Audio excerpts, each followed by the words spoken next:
Throughout history, mankind has marveled at the brilliant, the elite, the gifted physical specimens of our species.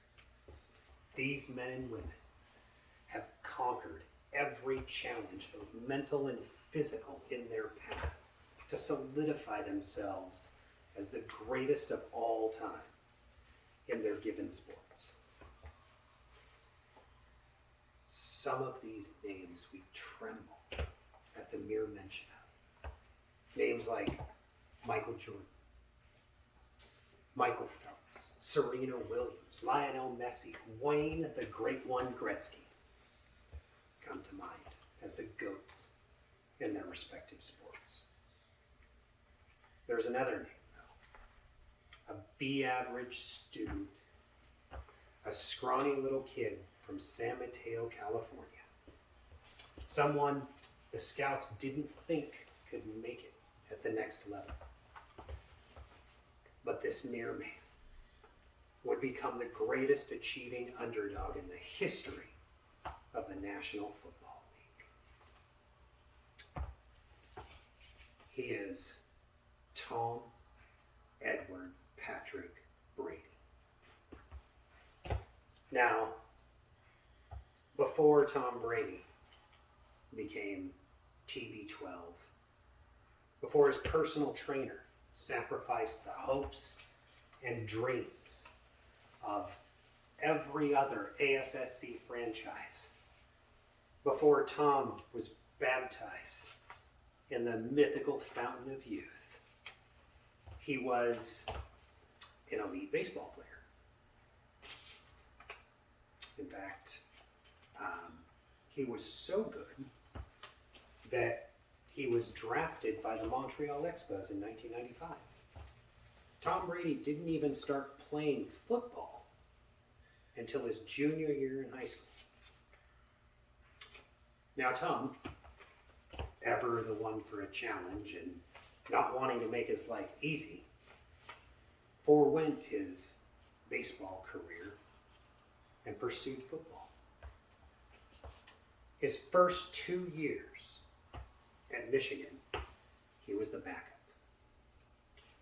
And I can only speculate that during those 2 years, he started to formulate that chip on his shoulder, that idea of people being against him, that he was the underdog. And then, during the last 2 years of his college career, he led his team time and time again from behind to victory, cementing himself as the ultimate underdog player and earning the moniker the Comeback Kid. Now, his ascendance to the NFL was more like an underwhelming fairy tale. He was selected the 199th pick overall due to what only could be described as a borderline comical combine performance. But his plummeting draft pick would set the tone for what would become one of the greatest comeback underdog stories of all time. A story that would transform this doughy, very successful college boy into a chiseled, very successful adult. It all started when the better than mediocre starting quarterback, Drew Bledsoe, in Brady's second year, sacrificed himself to injury to kickstart the legend that would become Tom Brady. Now at the helm of his franchise, Tom Brady, against all odds, led his team to the Super Bowl, and against a overly favored St. Louis Rams team, Tom Brady emerged victorious and earned himself his first Super Bowl MVP. Now on top, Tom Brady would skip a year and then make it to 2 more consecutive Super Bowls. And in these Super Bowls, he was not the underdog. He was favored. But he did not lose. Well, unless you were a gambling man. He failed to cover the spread in both those games. So if you bet on them, you probably lost. Then, in 2007, after winning 3 Super Bowls in his first 4 starting years, Tom Brady went on to have the greatest single season ever in the history of the NFL. His Patriots went 16-0, and then once again found themselves in the Super Bowl. This time, however, Tom Brady would find his kryptonite. Him and his team were heavily favored against the New York Giants. But the New York Giants had something that Tom couldn't defeat. A greater underdog. Perhaps the underdog of underdogs. He was the son of Archie, the younger brother to Peyton, the other Manning, a boy named Eli. And with his awkward smile and his status as the lesser Manning, his underdog trumped Tom Brady's underdog. And in spite of overwhelming odds to win, Tom Brady would go on to lose. Not just once to Eli Manning, but twice. And 2 losses, I'm sure, that will haunt him for the rest of his days.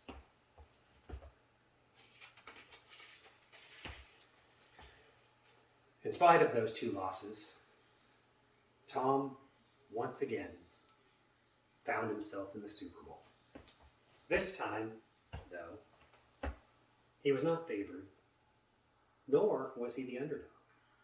This time, against the Seattle Seahawks, he was dead even. I'm sure his mind was blown that he didn't know what to do. He didn't know whether to collapse because he was favored or rise up because he was the underdog. Despite him throwing a career-high 4 Super Bowl touchdown passes and a career-high 2 interceptions, Tom Brady could not win this game. It had to fall on the shoulders of another underdog on the Patriots, one Malcolm Butler, who was able to snatch victory from the jaws of defeat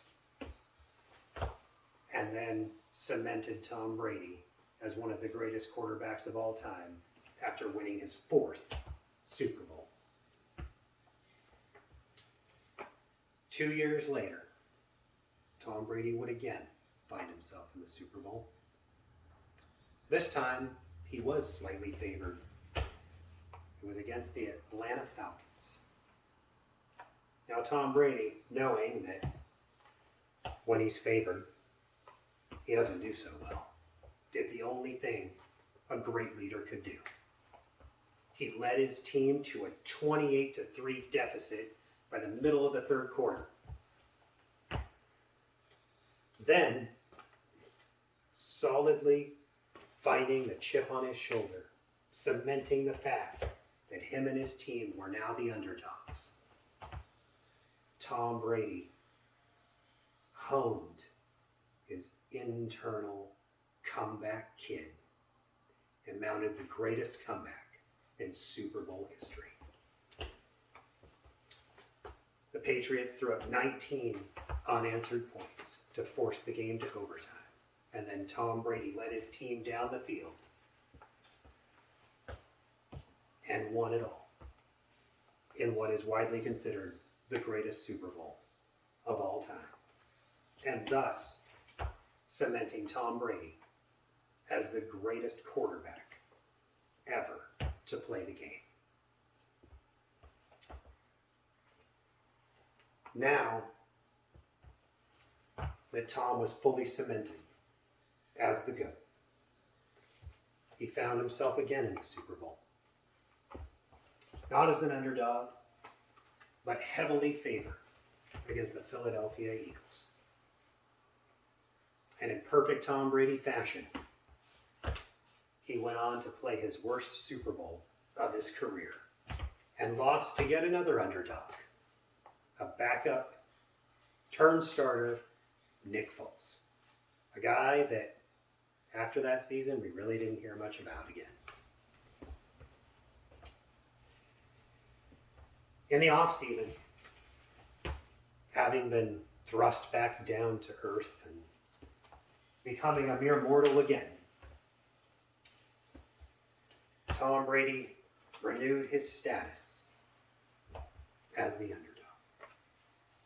And again, he was able to lead his team to the Super Bowl. This time, he was also favored. And in typical Tom Brady fashion, he underperformed for the entire Super Bowl. He failed to throw a touchdown. He did successfully throw an interception. And he had one of the worst Super Bowls of his career. His only saving grace, the Los Angeles Rams had a worse Super Bowl. And so Tom Brady was able to cement his 6th Super Bowl victory. Victorious yet again, Tom would not return to the Super Bowl the next year. Seeing his momentum fade, he did the only thing that an elite quarterback seeking a challenge could do. He went to the Tampa Bay Buccaneers. Now, with the world against him, a new team, a new coach, and Father Time knocking on his joints, Tom once again solidified as the underdog, led his team back to the greatest show on earth. And in this Super Bowl, he was in fact the underdog to the Super Bowl champion Kansas City Chiefs, with arguably the best prospect of a quarterback to reach the league in a decade. Tom Brady firmly cemented as the underdog in this game, attacked the Chiefs from the onset. He dominated them in every aspect of the game and performed in true GOAT fashion. He would end the game with his highest passer rating of any Super Bowl that he had been in. And he would earn his 5th Super Bowl MVP. Now, Tom would play one more season after this. He would perform okay, but he no longer had the chip on the shoulder. Didn't make it to the Super Bowl. And then at 44 years old, holding nearly every conceivable record that an NFL quarterback can have, Father Time, ever persistent, had won. And Tom Brady retired.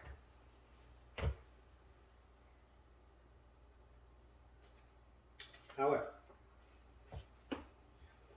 mere moments after his final touchdown pass, or the ball, rather, from his final touchdown pass, sold for what amounts to more than most third world countries' GDPs, Tom Brady looked at Father Time, told him to hold his blueberry kale protein shake, and came out of retirement. With a newfound chip on his shoulder, with the whole world against him now, Some, sure, want to see greatness ascend once again. But most, I imagine, asking, what's the point? You already have all the records. Give someone else a shot. Oh, everyone else will have their shot. Because one thing is for certain. At his age, he will not be favored. But I reckon that's exactly how he wants it.